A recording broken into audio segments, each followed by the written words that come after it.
Greetings, everyone. My name is Simon Aboud, and I'm a real estate and construction tech analyst at Plug and Play Ventures.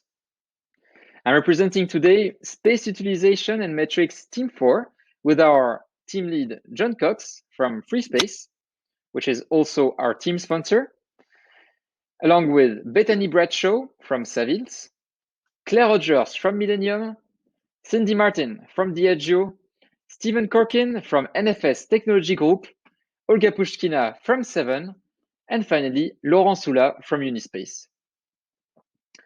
So the challenge from the brief was to consider the long-term impact from the pandemic. But what we realized early on is that people are purely focused on the short term right now, and therefore any response will not be complete without responding to both the short, medium, as well as the longer term. We're living in unprecedented times right now, and we do not know what the future direction will be.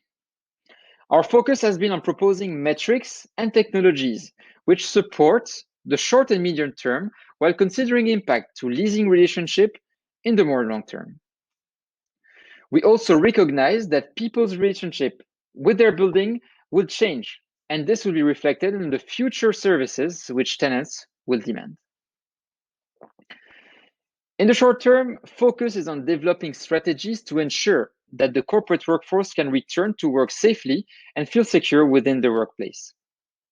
It will be an iterative process in planning and understanding what is working and how things are changing in order to respond swiftly in a relevant manner.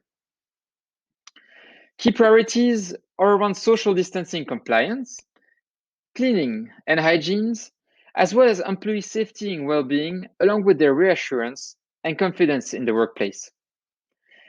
Data from the systems will be key in enabling teams on the ground to manage alerts and issues, and giving leadership the information to understand rates of change as people return to work.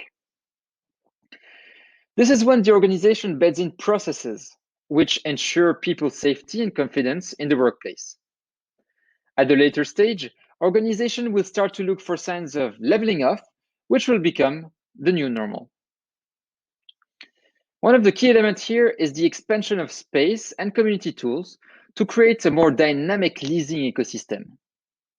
This should be led by a landlord initiative to realign with the tenant's needs in being able to scale up and down in terms of spaces swiftly and in a flexible manner. And everything here will be around also the rethinking of their lease structure.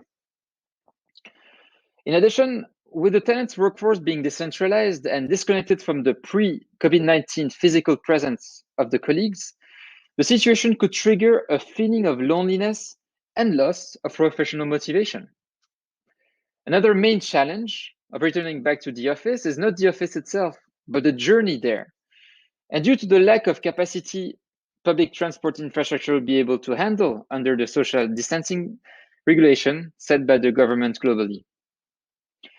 Organizations can solve this problem through the diversification of their portfolio, and a number of smaller offices in more accessible locations would mitigate the risk posed by the public commute.